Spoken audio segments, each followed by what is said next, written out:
Assalamualaikum warahmatullahi wabarakatuh. Perkenalkan, nama saya Sri Deswari, saya dari UPT SDN 003 Muarawai, CGP Angkatan 6. Nah, demonstrasi kontekstual kali ini yang kita bahas adalah Bapak Ki Hajar Dewantara, yang mana kita kenal sebagai pelopor Bapak Pendidikan Indonesia. Bagaimana sih filosofi pendidikan menurut beliau? Mari kita kulik sebagai berikut. Yang pertama adalah Ing Ngarso Sung Tulodo. Makna Ing Ngarso Sung Tulodo itu berasal dari kata Ing Ngarso yang diartikan di depan, Sung yang artinya saya, dan kata Tulodo yang artinya tauladan. Dengan demikian, arti dari semboyan Ki Hajar Dewantara yang pertama ini adalah ketika menjadi pemimpin atau seorang guru harus dapat memberikan suri tauladan untuk semua orang yang ada di sekitarnya. Yang kedua ada Ing Madyo Bangun Karso. Makna Ing Madyo Bangun Karso berasal dari kata Ing Madyo yang diartikan di tengah-tengah, bangun yang memiliki arti membangkitkan, dan karso yang memiliki arti bentuk kemauan atau niat. Jadi seorang pendidik mesti dapat membangkitkan semangat dan berkreasi untuk peserta didik kita. Dan yang terakhir yang sering kita dengar adalah Tut Uri Handayani, dirangkai dari kata Tut Uri yang memiliki arti mengikuti dari belakang, dan kata Handayani yang memiliki arti memberikan motivasi atau dorongan semangat.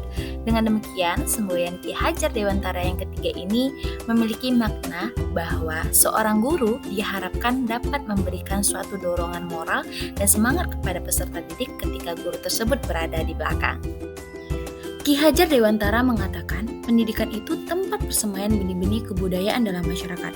Beliau juga memiliki keyakinan untuk menciptakan manusia yang beradab, maka salah satu kunci yang paling utama adalah pendidikan. Ki Hajar Dewantara juga menjelaskan, tujuan pendidikan yaitu menuntun segala kodrat yang ada pada anak-anak agar mereka dapat mencapai keselamatan dan kebahagiaan yang setinggi-tingginya, baik sebagai manusia maupun sebagai anggota masyarakat. Ki Hajar Dewantara menjelaskan bahwa dasar pendidikan anak berhubungan dengan kodrat alam dan kodrat zaman. Kodrat alam berkaitan dengan sifat dan bentuk lingkungan di mana anak itu berada. Artinya bahwa setiap anak sudah membawa sifat atau karakternya masing-masing. Jadi sebagai guru, kita tidak bisa menghapus sifat dasar tadi. Yang bisa dilakukan adalah menunjukkan dan membimbing mereka agar muncul sifat-sifat baiknya, sehingga menutupi sifat-sifat jeleknya. Sedangkan kodrat zaman berkaitan dengan isi dan irama. Maksudnya adalah muatan atau konten pengetahuan yang diadopsi sejatinya tidak bertentangan dengan nilai-nilai kemanusiaan dan konteks sosial budaya yang ada di Indonesia. Kekuatan sosial budaya Indonesia yang beragam dapat menjadi kekuatan kodrat alam dan zaman dalam mendidik. Lalu, kodrat zaman bisa diartikan bahwa kita sebagai guru harus membekali keterampilan kepada siswa sesuai zamannya agar mereka bisa hidup, berkarya, dan menyesuaikan diri dengan kemajuan zaman yang mana mereka tumbuh dan berkembang pada masa kecakapan abad 21. Ada 3 asas trikon Ki Hajar Dewantara untuk mengembangkan sistem pendidikan. Yang pertama, continue, artinya pengembangan yang dilakukan harus berkesinambungan, dilakukan secara terus-menerus dengan perencanaan yang baik. Tahap demi tahap, pengembangan dilakukan dengan rencana yang matang. Dengan perencanaan tersebut, maka suatu tahap dilanjutkan oleh tahap berikutnya dengan melalui evaluasi dan perbaikan yang tepat. Yang kedua adalah convergent, artinya pengembangan yang dilakukan dapat mengambil dari berbagai sumber di luar, bahkan dari praktik pendidikan di luar negeri. Saat ini teknologi informasi telah sedemikian canggih sehingga pendidik dapat mempelajari berbagai kemajuan pendidikan dari mana saja. Hal tersebut dapat kita pelajari untuk nantinya disesuaikan dengan kebutuhan yang kita ingin pakai.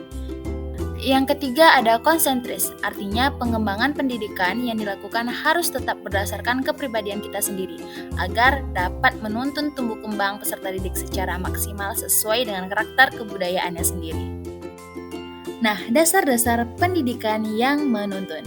Pandangan filosofis padi oleh Ki Hajar Dewantara bahwa padi merupakan bentuk produk dari bagian suatu kebudayaan, baik itu secara adab maupun barang yang dihasilkannya.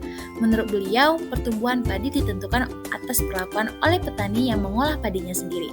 Adanya usaha, inovasi, daya upaya, atau cara-cara ilmiah untuk memperbesar hidupnya padi merupakan tantangan bagi petani bagaimana cara untuk memperbaiki sawahnya. Petani yang dimaksud adalah kita sebagai tenaga pendidik. Nah, itulah pemikiran-pemikiran filosofi pendidikan Ki Hajar Dewantara yang mana kita kenal sebagai Bapak Pendidikan Indonesia. Terima kasih kepada teman-teman yang udah nonton. Thanks for watching.